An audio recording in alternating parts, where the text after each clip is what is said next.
Que os nossos ouvidos estejam atentos ao falar do Senhor, que estejamos prontos a obedecer a sua palavra. Fala conosco nessa manhã, Senhor. Precisamos ouvir a tua voz, precisamos do teu direcionamento. Senhor, ministra ao nosso coração, é o que nós te pedimos e te agradecemos, em nome de Jesus. Abra a tua Bíblia no livro de Jeremias, capítulo de número 39. Nabucodonosor toma Jerusalém e livra Jeremias. Jeremias, capítulo 39. Diz assim a palavra do Senhor. No ano 9 de Zedequias, rei de Judá, no 10º mês, veio Nabucodonosor, rei da Babilônia, e todo o seu exército contra Jerusalém e a cercaram. No ano 11º de Zedequias, no 4º mês, ao 9 do mês, fez-se uma brecha na cidade, e entraram nela todos os príncipes do rei da Babilônia, e pararam na porta do meio, a saber, Nergal-Sarezer, Sangar-Nebo, Sarsequim, Rabi-Saris, Nergal-Sarezer, Rabi-Magé, e todos os outros príncipes do rei da Babilônia. E sucedeu que, vendo-os Zedequias, rei de Judá, e todos os homens de guerra fugiram, saindo de noite da cidade, pelo caminho do jardim do rei, pela porta que está entre os dois muros, e seguiram pelo caminho da campina. Mas o exército dos caldeus os perseguiu e alcançou a Zedequias nas campinas de Jericó, e eles os prenderam e fizeram-no subir a Nabucodonosor, rei da Babilônia, a Ribla, na terra de Amate, e o rei sentenciou. E o rei de Babilônia matou em Ribla os filhos de Zedequias, diante dos seus olhos. Também matou o rei de Babilônia todos os nobres de Judá. E cegou os olhos de Zedequias, e o atou com 2 cadeias de bronze, para levá-lo à Babilônia. E os caldeus incendiaram a casa do rei, e as casas do povo, e derrubaram os muros de Jerusalém, e o restante do povo que ficou na cidade, e os desertores que tinham passado para ele, e o restante do povo que ficou, Nebuzaradã, capitão da guarda, levou cativo para Babilônia. Amém? Podeis tomar assento. Esta passagem, ela fala sobre a invasão de Nabucodonosor sobre Jerusalém. Por 18 meses, eles cercaram Jerusalém. Eles ficaram em volta de Jerusalém. E não havia como entrar na cidade, tomar a cidade. E por 18 meses, o exército de Nabucodonosor, ele fica em volta de Jerusalém, sediando Jerusalém, para tomar a cidade, mas não havia como entrar na cidade. E o profeta Jeremias, ele vai avisando ao povo, ele vai avisando ao rei, que era necessário voltar para Deus, que era necessário buscar Deus novamente. Eles haviam se distanciado de Deus, eles haviam deixado a adoração a Deus, eles estavam agora nos seus próprios caminhos, e havia ali uma grande ameaça. Nabucodonosor, ele vinha com todo o seu exército, e como não havia como entrar na cidade, eles acamparam em redor, e a palavra diz que por 18 meses, eles ficaram esperando uma oportunidade para entrar. No versículo 2 diz assim: no ano 11º de Zedequias, no 4º mês, ao 9 do mês, fez-se uma brecha na cidade. Abriu-se uma brecha, e entraram nela todos os príncipes do rei da Babilônia. Entraram todos os exércitos. Abriu-se uma brecha. 18 meses, o exército de Nabucodonosor, ele esperou, ele aguardou. Ele ficou esperando o momento onde houvesse uma brecha. Contam os historiadores que um dos soldados que estava na muralha, guardando a cidade, deixou cair o seu capacete e ele desceu para buscar o capacete, mostrando ao inimigo como se poderia sair e entrar da cidade sem entrar pelas portas. E pela noite, naquele mesmo caminho que o soldado fez para buscar o seu capacete, entrou o exército. Abriu-se uma brecha. Havia uma grande proteção. 18 meses, um dos maiores exércitos do mundo estava ali, preparado para entrar em Jerusalém, mas não conseguia entrar porque estava fechada. Mas abriu-se uma brecha. 18 meses cercando a cidade. O rei Zedequias, ele foi capturado juntamente com seus filhos. Seus filhos foram degolados na sua presença e dele foi tirado a sua visão. Perdeu tudo. Como isso aconteceu? Seus filhos foram degolados na sua presença e dele foi tirado a sua visão. Perdeu tudo. Como isso aconteceu? Fez uma brecha na cidade. O que é uma brecha? Muitas vezes nós nos perguntamos o que é uma brecha no mundo espiritual. Porque no mundo espiritual nós buscamos a proteção de Deus, estamos protegidos. E a palavra diz que o inimigo está ao nosso derredor. E ao nosso redor estão os anjos do Senhor, que recebem ordem para nos guardar, para nos livrar. Como é que o inimigo, ele entra contra a nossa casa, contra a nossa família, contra a nossa vida? Por uma brecha. É exatamente, ele tem todo o tempo, ele tem praticamente a eternidade para esperar. Muitas vezes nós nos desapercebemos, nós nos descuidamos no mundo espiritual, pensamos, mas é só hoje, é só isso que eu vou fazer. É uma brecha. Ele não precisa nada além do que uma pequena brecha. E nós mostramos a ele como entrar nesse lugar protegido. O que é uma brecha? Isaías, capítulo de número 30, no versículo de número 13, diz assim: por isso, esta maldade vos será como a brecha de um alto muro, que formando barriga está prestes a cair, e cuja quebra virá subitamente. Por isso, essa maldade vos será como a brecha. A maldade vos será como a brecha. Apóstolo Pedro, primeira carta do apóstolo Pedro, ele diz para que tenhamos cuidado.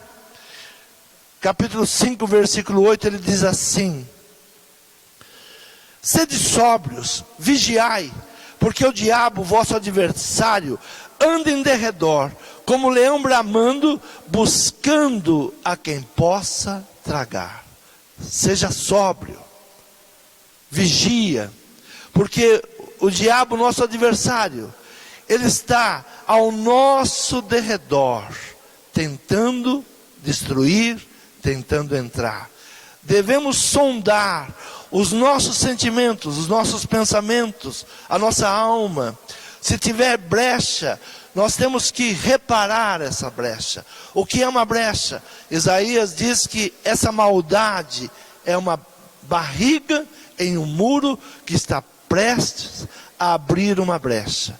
São a maldade, são os pensamentos malignos, é a falta de perdão, pecado não confessado, amargura, não honrar a Deus, não honrar os pais, prostituição, adultério, vícios, desânimo, inveja. Tudo isso vai criando uma barriga nesse muro de proteção. Eu não vou perdoar. Eu não vou deixar essa amargura. Eu não vou honrar a Deus. Eu não vou honrar os meus pais. Tudo isso são brechas que o inimigo pode entrar, e ele está procurando um lugar onde ele possa entrar. Todo dia oramos: Senhor, envia os teus anjos para que nos guarde, para que nos protejam. Mas nós mesmos mostramos ao inimigo por onde ele pode entrar. Jerusalém estava bem protegida, guardada, cidade santa. Mas um soldado, desapercebido, ele desce e mostra para o inimigo onde eles podem entrar com seu exército. 18 meses eles esperaram. Nós pensamos que o inimigo, ele não está esperando uma brecha que nós venhamos dar. Apenas um deslize. Eu não vou perdoar. Eu não sou Deus para perdoar. Quantas vezes falamos isso? Quem perdoa é Deus, eu não sou Deus para perdoar. Não, a palavra de Deus diz que nós devemos perdoar. E como perdoamos, somos perdoados. Se não perdoamos, nós não somos perdoados. Pecado não confessado. Praticamos pecado e não confessamos todos os dias. Temos que chegar diante de Deus, confessar o nosso pecado, pedir perdão pelos nossos pecados, honrar a Deus sobre todas as coisas, honrar os pais, sair fora da prostituição, do adultério, dos vícios, não permitir o desânimo entrar em nosso coração. A arma mais poderosa que o inimigo tem é o desânimo. Por qualquer palavra, nós desanimamos. Não vou mais, eu não faço isso, falou isso para mim, e desanimamos. Mantenha a força, busque em Deus a força. O rei Zedequias, ele não deu crédito à palavra profética. O grande problema é que não damos crédito à palavra de Deus. Esse último hino que cantamos é um hino profético. Nós somos a geração do avivamento, mas como seremos a geração do avivamento sem arrependimento? Sem purificação? Não seremos. Estamos dando brecha para que o inimigo continue vindo sobre nós. E Jeremias era o homem que estava ali, falando a uma cidade, falando a um país, falando a um rei: olha, é tempo de voltarmos a Deus, é tempo de buscarmos a Deus. Mas ninguém dava crédito para ele, nem o rei. Abra a tua Bíblia, Jeremias capítulo 38, versículo 17, diz assim: então Jeremias disse a Zedequias: assim diz o Senhor, Deus dos exércitos, Deus de Israel: se voluntariamente saíres aos príncipes do rei da Babilônia, então viverá a tua alma, e essa cidade não se queimará a fogo, e viverás tu e a tua casa. Mas se não saíres os príncipes do rei da Babilônia, então será entregue esta cidade nas mãos dos caldeus, queimá-la-ão a fogo, e tu não escaparás das mãos deles. E disse o rei Zedequias a Jeremias: receio-me dos judeus que se passaram para os caldeus, que esses me entreguem nas mãos deles, escarneçam de mim. E disse Jeremias: não te entregarão. Ouve, peço-te a voz do Senhor, conforme a qual eu te falo, e bem te irá e viverá a tua alma. Mas se tu não quiseres sair, esta é a palavra que me mostrou o Senhor: eis que todas as mulheres que ficaram na casa do rei de Judá serão levadas aos príncipes do rei da Babilônia, e elas mesmas dirão: teus pacificadores te incitaram e prevaleceram contra ti. Mas agora que se atolaram os teus pés na lama, voltaram atrás. Assim que todas as tuas mulheres e teus filhos levarão aos caldeus, e nem tu escaparás da sua mão. Antes, pela mão do rei da Babilônia serás preso, e essa cidade será queimada a fogo. Então disse Zedequias a Jeremias: ninguém saiba essas palavras, e não morrerás. Ao invés de ele se arrepender, ele ainda faz uma ameaça contra o profeta: se você continuar falando isso, você vai morrer. Quantas vezes, como profeta, somos perseguidos? Quantas vezes, como profetas, somos abandonados? Não queremos ouvir a palavra. não damos crédito à palavra. Não queremos ouvir a verdade. E Jeremias, ele estava ali falando ao rei, olha, isso vai acontecer. Nabucodonosor, ele vai entrar porque é a paga do pecado dos nossos antepassados. Eles entregaram nas mãos deles. Quando o rei Ezequias, ele depois de 15 anos de receber mais 15 anos de vida, ele abre a casa do tesouro, mostra toda a casa para o inimigo. Algo que nós fazemos sem nos aperceber, abrimos toda a nossa casa para o inimigo. E o rei Ezequias, ele abre a casa do tesouro, e o profeta chega para ele e diz, quem são essas pessoas? O que vieram fazer? O que mostraste para eles?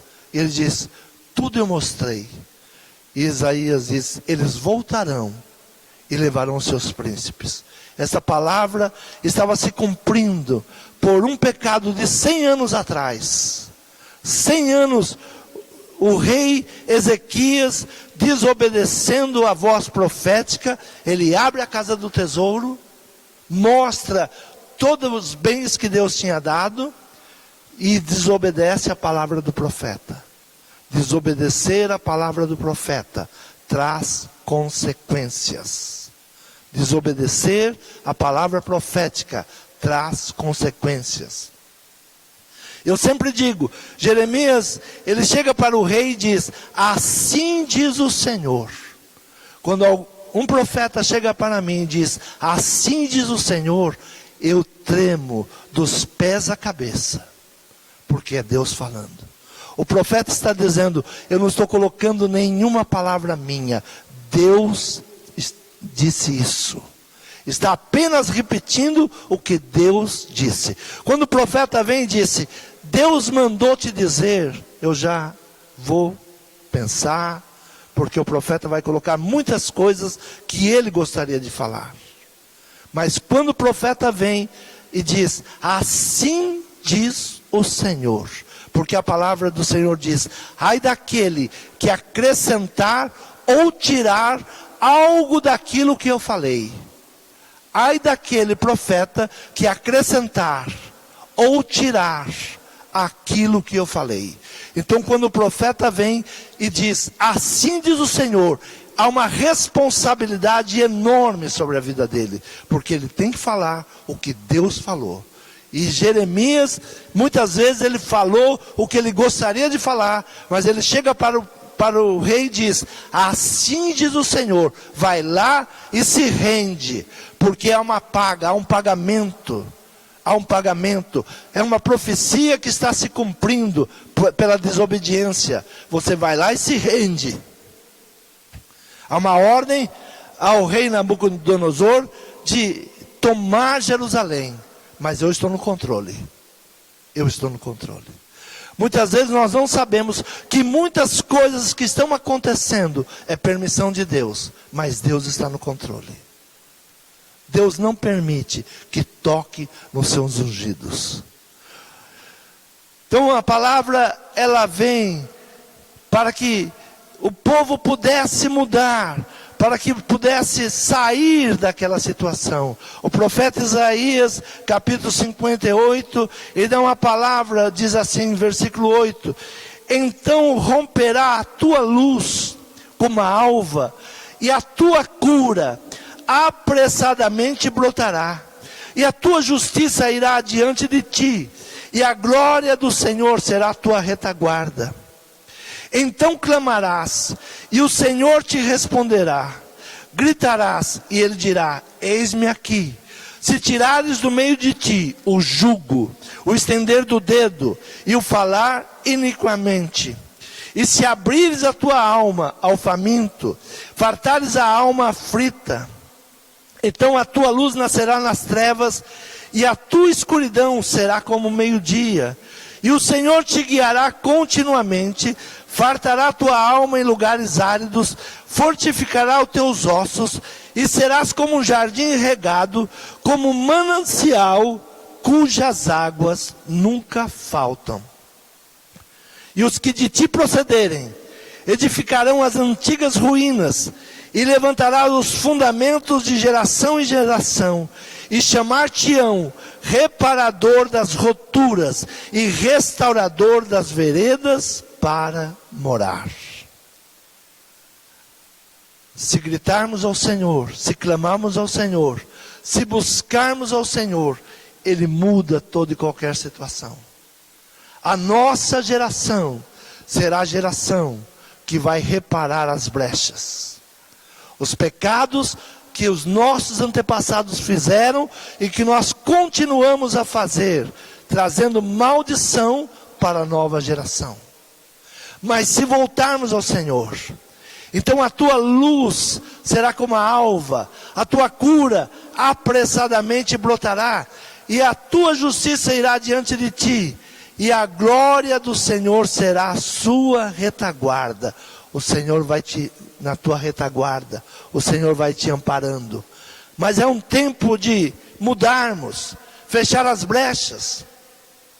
Quais são as brechas? Falta de perdão, pecado não confessado, amargura, não honrar a Deus, não honrar os pais, prostituição, adulterar, vícios, desânimo, inveja. Tudo isso são brechas na nossa alma que vai permitindo o inimigo entrar. Conta-se uma história de uma cidade da França.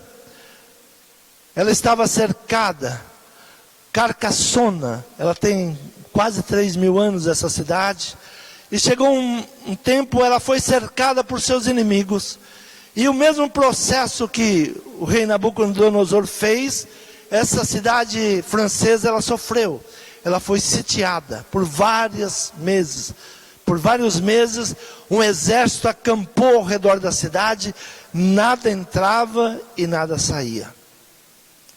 E eles estavam ali resistindo, com os mantimentos, racionando o mantimento, racionando água, até que chega um dia, o governante, o prefeito daquela cidade, chama todos e diz: olha, vamos nos render. Não tem mais como, vamos nos render. Já não temos mais alimento, já não temos mais água, é necessário nos render.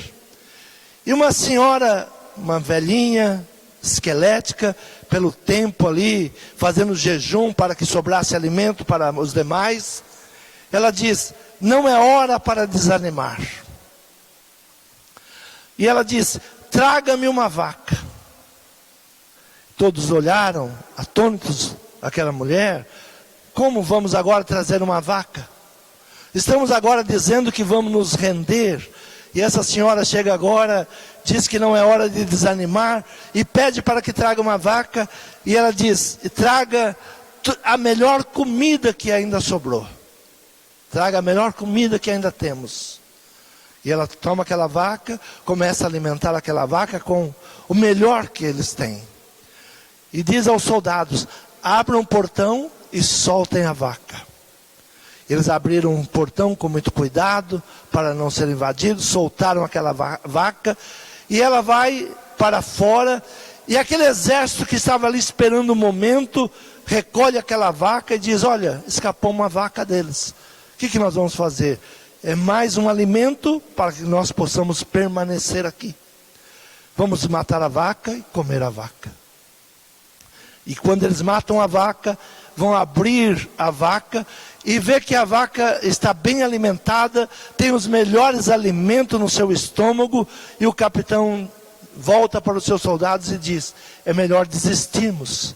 Eles ainda têm vaca e têm bons alimentos, estão alimentando a vaca com os melhores alimentos. Nós já estamos aqui sem alimento, mas eles ainda têm muitos alimentos.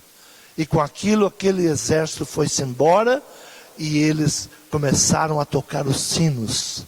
Por isso, essa cidade se deu o nome de Carcassonne,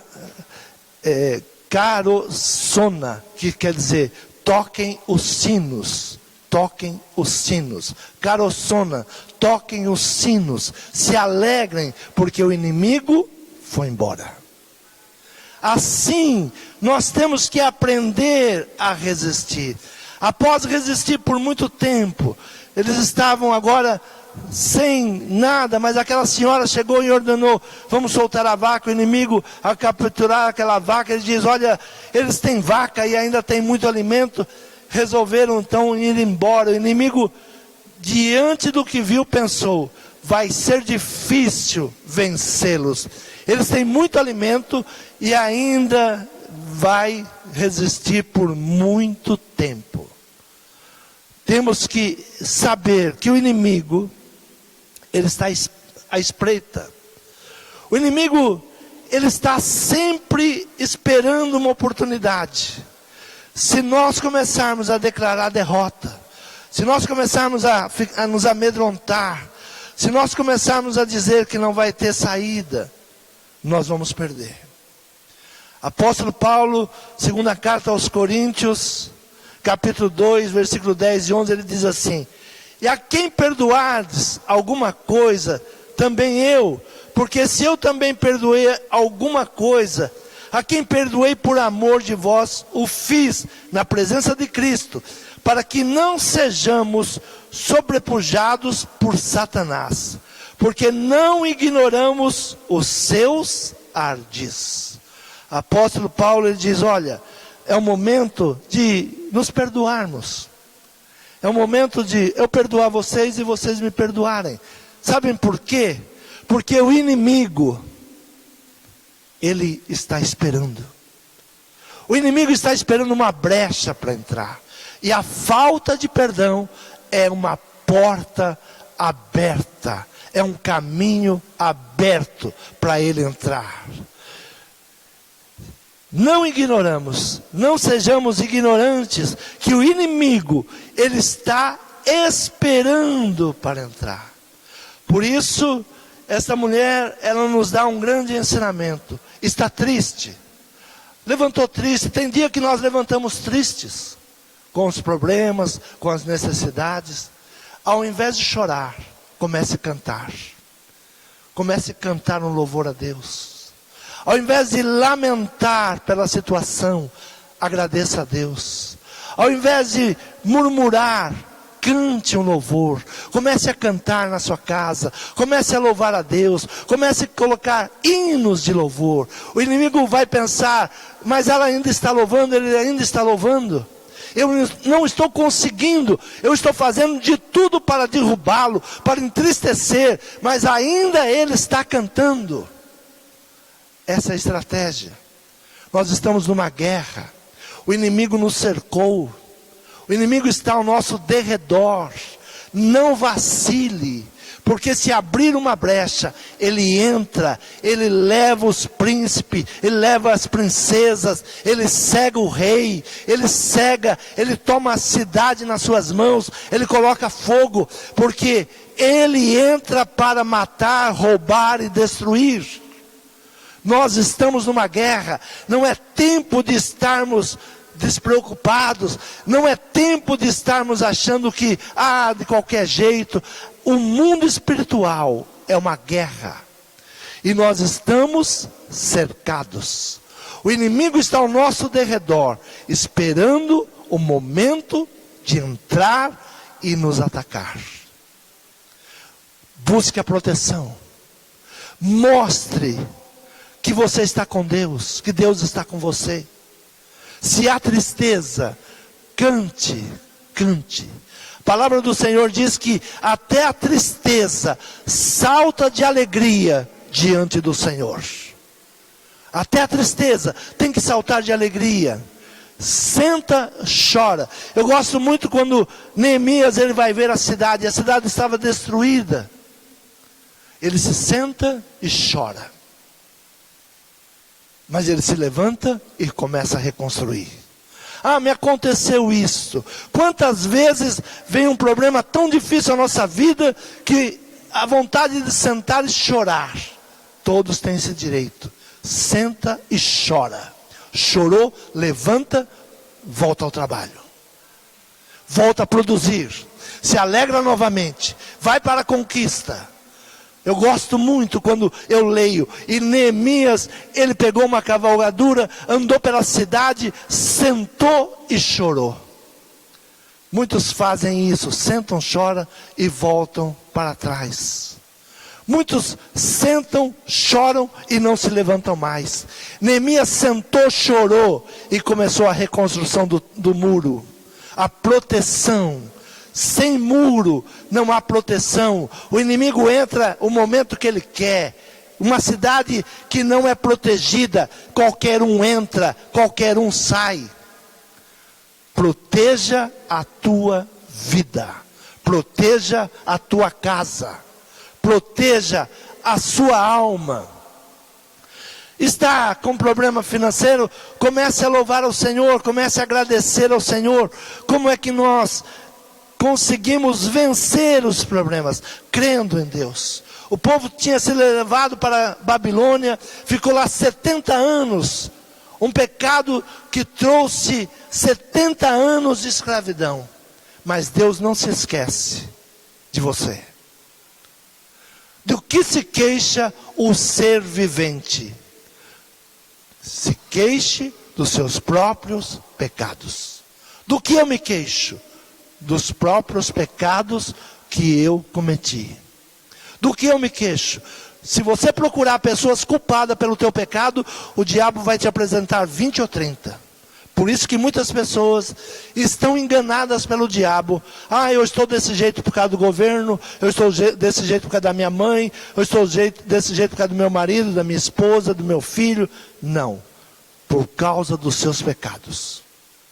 Jeremias diz, do que se queixa o ser vivente, a não ser dos seus próprios pecados, dos seus próprios erros. Mas o diabo, ele nos engana e nos aponta várias pessoas. Você sofre por causa do teu pai, você sofre por causa da tua mãe, você sofre por causa do pastor, por causa da igreja. Mentira. Você sofre por causa do seu pecado. Eu sofro por causa do meu pecado. E só Deus pode nos resgatar quando há um coração contrito e arrependido. Quando chegamos diante de Deus com o coração contrito e arrependido. Deus agora olha para o povo. Alguém lá nesses 70 anos começa a clamar. Vontade, desejo, sonho de voltar para Jerusalém. Quero voltar à cidade. E capítulo 45 de Isaías, o Senhor começa a levantar um homem. Diz assim: assim diz o Senhor ao seu ungido Assírio, a quem tomo pela mão direita para bater as nações, diante da sua face, e de cingir os lombos dos reis, para abrir diante dele as portas, e as portas não se fecharão. Eu irei adiante de ti, e endireitarei os caminhos tortuosos, quebrarei as portas de bronze, despedaçarei os ferrolhos de ferro, dar-te-ei os tesouros escondidos e as riquezas encobertas, para que saibas que eu sou o Senhor, o Deus de Israel, que te chama pelo teu nome. Tempo de arrependimento. Tempo de arrependimento. Tempo de libertação. Há um tempo que Deus começa a preparar a libertação. Precisa clamar, precisa buscar, precisa reconhecer. Eu gosto muito da oração de Davi. Só eu pequei. Só eu pequei. Muitas vezes nós nos perguntamos, por que Davi, um homem com tantos pecados, era um homem segundo o coração de Deus? Porque ele não apontava o dedo para os outros, apontava para si mesmo. Só eu pequei. Só eu. Adão diz, a mulher que tu me deste. Davi disse, eu pequei. Eu errei. Pagamos o pecado de Adão, a mulher que tu me deste. Davi diz, só eu pequei. Tenha misericórdia de mim. No dia que nós aprendermos esta oração, a nossa vida começa a mudar. Enquanto estivermos apontando o dedo, é meu pai, é minha mãe, é meu irmão, é meu tio, é meu avô, é o pastor, é a igreja, é o governo, nós estaremos rodando em círculo. Não sairemos disso. Mas no dia que eu fizer a oração de Davi, Senhor, eu pequei, tenha misericórdia de mim. Eu me arrependo dos meus erros, eu me arrependo do meu pecado. Eu quero hoje confessar o meu pecado. Uma brecha é pecado não confessado. Enquanto você não confessa o seu pecado, você não é perdoado. E não sendo perdoado, o inimigo ele tem acusação contra você. Não pode. Ele está com a roupa suja. Enquanto não confessarmos, as nossas vestes não são trocadas. É um tempo de crermos. Deus, Ele levanta quem Ele quer. Muitas vezes nós pensamos, olha, Deus precisa levantar um grande pastor nesta nação para entrarmos em um jejum. Eu olho para os grandes pastores e digo, só pela misericórdia. Nenhum deles está entendendo que o país está mergulhado, está preso pelas garras de Satanás. Estão fazendo marchas para a política, movimentos políticos. Começa-se agora os grandes cafés de pastores. Por quê? É mais um ano político que está entrando. A nação não precisa da política, a nação precisa de Deus. Mas Deus vai levantar alguém. Ciro não era ninguém do povo. Mas Deus diz, eu levanto Ciro, meu ungido, meu pastor. Deus tem alguém que vai levar essa nação ao arrependimento e à oração. Não é tempo de eventos, é tempo de arrependimento, é tempo de colocar o rosto no chão, é tempo de orar, é tempo de se lamentar, é tempo de rasgar o coração e não as vestes, e voltar a Deus. É tempo de fecharmos as brechas que abrimos. É um tempo de entender que Deus não nos abandonou.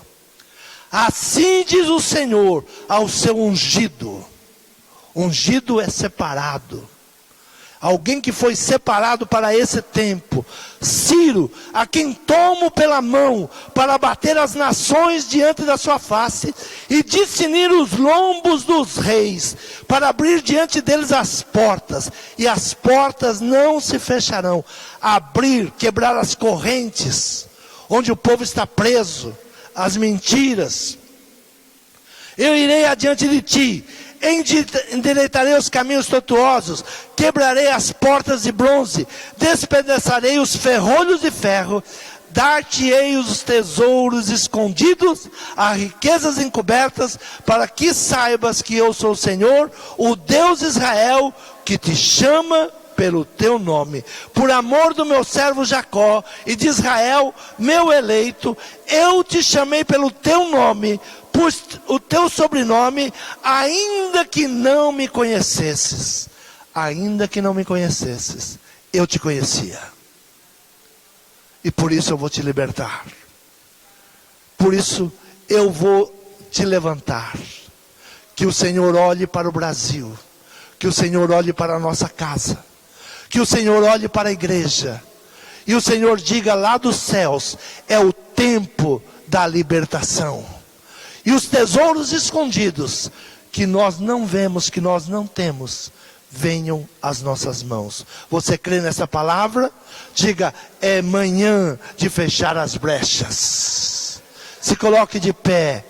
Fale ao Senhor, não desanime. Se estiver triste, senta, chora, mas se levanta e comece novamente. Comece a reconstrução. Se há problema familiar, senta, chora, mas se levanta, começa a reconstruir. Se está num problema de endividamento, senta, chora, mas comece a buscar a Deus. Honra a Deus, busque ao Senhor, oferte ao Senhor, honra com as tuas primícias ao Senhor. Louve a Deus. O Senhor trará libertação. Senhor meu Pai, te agradecemos por essa manhã, Pai. Senhor, só eu pequei.